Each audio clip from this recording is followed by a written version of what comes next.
Bonjour à toutes, on se retrouve aujourd'hui dans une toute nouvelle vidéo et cette fois-ci, j'ai sélectionné des questions que vous m'avez toutes posées, soit en commentaire, soit beaucoup pour la plupart d'entre vous en privé, donc via Instagram, les TikTok, Facebook et YouTube. Et donc du coup, je vais répondre à vos questions. Bien évidemment, je garde la question ultime à la fin de cette vidéo. Je garde le meilleur pour la fin. Franchement, vous m'avez fait mal, les filles. Enfin, voilà. Mais bon, ça va. J'en ai reçu une seule, qui peut pas très gentille. Alors, la première question. Coucou, désolée de t'embêter. Tu ne m'embêtes pas. La différence d'âge entre tes deux te fait pas peur? Bah, non, pourquoi tu veux que ça me fasse peur? Non, ça me fait pas du tout peur. Vous savez, je dis toujours, chacun a son parcours de vie, chacun voit aussi la vie différemment. Écoutez, moi, c'est vrai qu'elles auront 14 ans d'écart. Écoutez, moi-même, j'ai eu un grand écart aussi avec mon frère. Il y a des grands écarts aussi d'autres frères et sœurs que je vois. Je pense que le plus que j'ai vu, c'était 20 ans. Voilà, de quelqu'un que je connais, hein, vraiment. Et écoutez, ils sont super proches, mais au contraire, je trouve que voilà, on apporte quelque chose de complètement différent.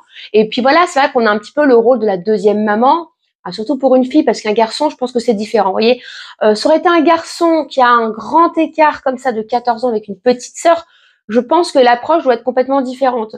Mais deux filles, par exemple, au contraire, je pense qu'elles vont être très proches. Maintenant, je demande pas à ce que ma fille fasse le rôle de deuxième maman comme moi j'ai pu faire avec mon petit frère. Mais voilà, si elle a envie de s'en occuper, bah, écoutez, tant mieux. Moi, personnellement, ça va m'arranger. Mais voilà, on verra bien. Mais non, pas du tout. En tout cas, ça ne me fait pas du tout peur. Bah non. Alors, deuxième question, les filles. Félicitations pour ta grossesse. Donc déjà, merci beaucoup. Tu fais quoi comme taf? Comme travail. Qu'est-ce que je fais comme travail? Ben écoutez, je suis agent immobilier en région parisienne. Donc j'ai dû arrêter malheureusement un petit peu plus tôt que prévu mon travail. Pendant ma grossesse, je me suis arrêtée au 4e mois de grossesse parce que mon médecin m'avait dit que si je continuais comme ça, je n'irai pas au bout de ma grossesse. Donc malheureusement, quand même, à contre-cœur, j'ai dû arrêter au 4e mois. C'est un petit peu compliqué pour moi au début parce que je suis quelqu'un quand même qui est très active, qui adore mon métier, qui adore ce que je fais, qui adore être en contact avec les clients. Mais de toute façon, je n'ai pas le choix. Donc bien évidemment, je prends soin de moi, de ma grossesse et de bébé qui arrive. Je reprendrai le travail quand bébé sera là et que j'aurai repris des forces pour attaquer comme il le faut, bien évidemment. Alors, troisième question, les filles. Tu es super, j'adore tes vidéos. Bah déjà, merci si elle te plaît, ça fait plaisir. Tu parleras aussi de ton bébé et donner des conseils. Oui, tout à fait, bien évidemment. Je vais continuer mes vidéos quand bébé sera là. Donc, je donnerai des conseils également, un petit peu sur peut-être l'apprentissage de bébé, comment ça se passe, les nuits, etc. Je continuerai bien évidemment de vous raconter tout ça. Et puis, pareil quand même, je continuerai aussi les vidéos sur la grossesse parce que c'est vrai que c'est un sujet qui m'intéresse beaucoup et où je suis très à l'aise. Donc, bien évidemment, je continuerai. Alors, une autre question également. J'ai vu ta vidéo sur la Thaïlande, t'as pas eu peur de partir? C'est dangereux quand même. Moi, perso, je serais pas partie. Non, pas du tout. J'ai pas du tout eu peur de partir, bien évidemment. D'ailleurs, j'ai fait un sujet vidéo là-dessus, les filles. Non, non, pas du tout. J'ai pas du tout eu peur. Enfin, pourquoi avoir peur? Alors, est-ce que ta question est plus, est-ce que ouais, la question laquelle tu me poses, c'est t'as pas eu peur de partir dans le sens où par rapport à bébé? Alors, si c'est ça, je te dirais non parce que de toute façon, il peut arriver n'importe quoi, n'importe où. Hein. Ça peut être en voiture, en allant au supermarché ou autre. Et non, pas du tout, parce que de toute façon, bon après ça dans la vidéo je l'explique, mais c'est un voyage aussi que j'avais préparé à l'avance. Donc pour celles qui ne sont pas au courant, je suis partie en Thaïlande au 6e mois de grossesse et franchement c'était une super expérience. Je ne regrette pas du tout parce que ça m'a permis aussi de prendre soin de moi. Voilà, je me suis reposée, je me suis amusée, j'ai bien mangé, j'ai fait un plein de vitamines parce que j'ai mangé beaucoup beaucoup de fruits. Et puis l'avion d'ailleurs, le vol s'est très bien passé également. J'avais quand même bien anticipé pour être à l'aise pendant le vol. Et puis surtout, j'ai envie de dire que là-bas, c'est un pays quand même qui est moderne dans le sens où Il y a des très bons hôpitaux dans les grandes villes, telles Bangkok, Phuket, etc. D'ailleurs, ils sont même peut-être plus modernes, vraiment, que ceux en France. Donc non, pas du tout, j'étais très confiante. Je n'ai à aucun moment pensé négatif dans ma tête. Et j'ai passé des super vacances. D'ailleurs, je vous le conseille, si vous êtes enceinte, n'hésitez pas à partir, à faire des choses que vous avez envie, ne pas se priver. Parce que c'est dommage, parce qu'après, bah voilà, comme une fois de plus, regardez, là, il y a bébé qui est arrivé dans l'été, entre guillemets, il est arrivé en juin. Et bah, bien évidemment, je pense que juillet, août, je ne vais pas partir, mis à part rester en France. C'est vrai que moi, j'aime beaucoup partir à l'étranger. Donc pour moi, c'est pas trop des vacances de partir en France. Je vais plutôt aller me reposer si je peux. Ça va dépendre aussi de comment sera bébé, parce que il va falloir que je fasse ses vaccins. Donc je pense que je vais avoir pas mal de rendez-vous. Mais voilà, mais je me dis, c'est pas grave. Je suis partie pendant ma grossesse et je repartirai bien évidemment. J'ai prévu quand même de partir, je pense, quand bébé aura 4 mois. Voilà, parce que je suis quelqu'un quand même qui voyage pas mal et même avec bébé, de toute façon, j'ai pour projet de continuer de voyager à l'étranger. Alors, autre question les filles, tu vas continuer ton sport, après vas-tu avoir le temps? Oh que oui, je vais continuer mon sport les filles. Là d'ailleurs, j'ai diminué parce que je suis dans mon 3e trimestre et que là ça commence à être compliqué parce que je suis quand même très essoufflée. Mais je continue quand même d'y aller, même si c'est moins. Pour moi, c'est hyper important. Et ouais, bien sûr, je vais continuer d'y aller. Je vais m'organiser, bien évidemment, à y aller, je pense, très tôt le matin. Quand tout le monde est à la maison, moi je peux vraiment faire mon sport tranquille et rentrer après pour m'occuper de bébé la journée pendant que tout le monde est parti au travail ou à l'école. Mais non, je vais continuer, c'est hyper important. Donc là, je me suis dit, j'accouche en juin, juillet, août, je me fais repos. Je me fais mon rééquilibrage alimentaire quand même parce que j'en ai avoir besoin. Et je réattaque en septembre si tout va bien. Parce que je pense que non, parce que juillet, août, il faut vraiment que je me repose. Ça va être, je vais être quand même fatiguée avec bébé. Il faut aussi que je réapprenne à avoir ce nouveau rythme. Donc non, en septembre, je réattaque. Et mon but, c'est de redevenir, bah, écoutez, comme je l'étais avant ma grossesse. Donc voilà, c'est pour ça que je fais quand même attention à tout ce que je mange là, parce que c'est là où on prend le plus, hein, les filles, hein, les 3 derniers mois, voire les 2 derniers mois. Donc je fais quand même très attention. Après, c'est vrai que j'ai envie de vous dire, je mange normalement, mais je me lâche un peu plus sur le sucré, chose que je ne faisais pas avant. Mais bon, encore une fois de plus, faut se faire plaisir. Sinon, bah, écoutez, la vie, elle est pas drôle, quoi. Donc voilà.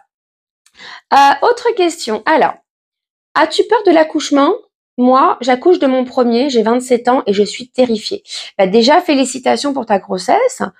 Euh, Tu es terrifiée, ok. Bah, alors, premièrement, première question que tu m'as posée, as-tu peur de l'accouchement? Non, pas du tout. J'ai pas peur de l'accouchement. Je pense que je ne peux pas avoir pire que ma première. J'ai eu un peu un accouchement à la barbare. Bref, faudrait que je fasse un sujet là-dessus, mais bon, c'était il y a 14 ans, donc c'était encore d'autres méthodes. Bref, c'était un accouchement sans péridurale, avec un très gros bébé, un très grand bébé, donc ça a été très compliqué. Et puis j'étais jeune, j'avais quand même 23 ans. Là aujourd'hui, alors, et attendez, quand j'avais 23 ans, je n'avais fait aucun cours. Ne me demandez pas pourquoi, je ne sais pas. Donc j'ai vraiment accouché à l'aveugle, sans m'être préparée. Là, pour le coup, 38 ans, c'est complètement une autre grossesse. Donc non, j'ai pas du tout peur, bien au contraire, j'ai hâte. Oui, bah c'est sûr, hein, je le sais, j'ai conscience hein, que je vais souffrir et que voilà, que on n'a pas le choix de passer par là.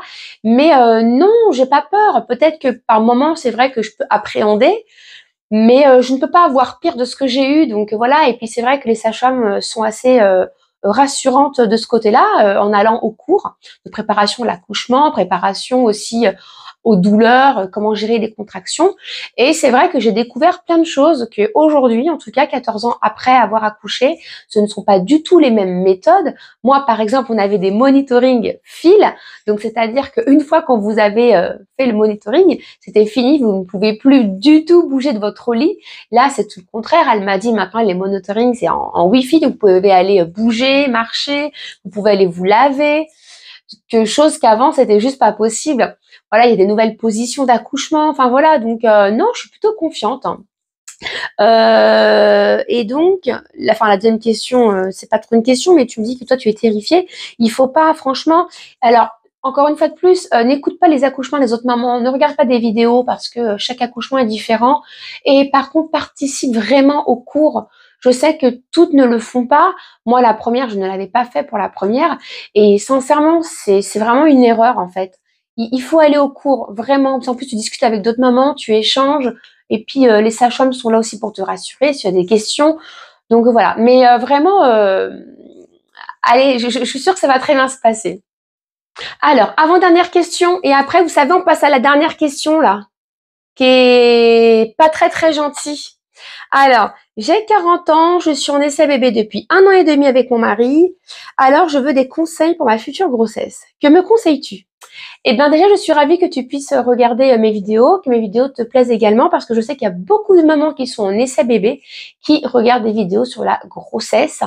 Et je sais que ça peut ne pas être très évident, surtout quand on est en essai bébé. Donc déjà, c'est déjà bien. Maintenant, ce que je pourrais te dire effectivement en conseil, t'as 40 ans déjà, moi je trouve un très bel âge. Franchement, 40 ans, je trouve ça super d'être en essai bébé ou même de devenir maman à 40 ans. Alors, qu'est-ce que je te conseillerais? Ce serait plutôt déjà de te reposer. Si tu peux aussi faire le plein de vitamines, tu peux demander auprès de ton médecin ou de ton gynécologue. Je sais qu'il y a des vitamines qui sont super, c'est Gynéform, où c'est vraiment, vous avez tout enfin, plein de vitamines qui sont complètes, il y a du fer, il y a du calcium, il y a plein de choses et ça peut être pas mal si tu es en essai bébé. Si tu peux faire du sport, j'ai envie de te dire fais-en, repose-toi et surtout aie une alimentation. Essaye d'avoir une alimentation la plus saine possible et pareil, quelque chose qu'on ne sait pas, mais c'est la caféine. Je ne sais pas si tu bois beaucoup de café, thé, etc. Il faut essayer de diminuer le café parce que ça peut être nocif aussi pour la fertilité. Et puis même d'ailleurs pour la grossesse, hein, moi personnellement, j'ai arrêté totalement le café. Alors au début, c'était pas facile, mais c'est pas bon du tout la caféine hein, pour votre bébé. Hein. Voilà. Mais en tout cas, n'hésite pas si tu as des questions en privé ou autre, hein, avec grand plaisir, j'y répondrai. Alors, la dernière question. 38 ans, un bébé, c'est pas compliqué? Avec deux points d'interrogation. Non, c'est pas compliqué. Et 38 ans, donc, je suis jeune.